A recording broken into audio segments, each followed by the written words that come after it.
İkinci yarı uğrunda Legionumuz, Kovucumuz.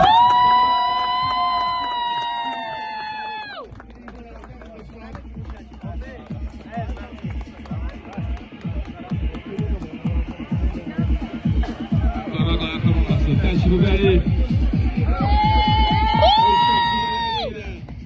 Güzel oyunu manşettiren mübarizlikleriyle yaklaşlarda kalan bir komanda.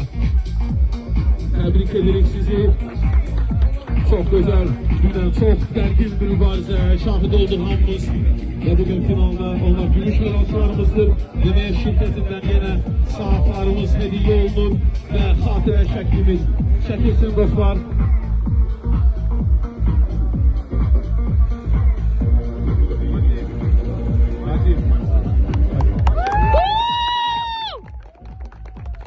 Ve indi ise dostlar, birinci yer şampiyonlarımız, Kızların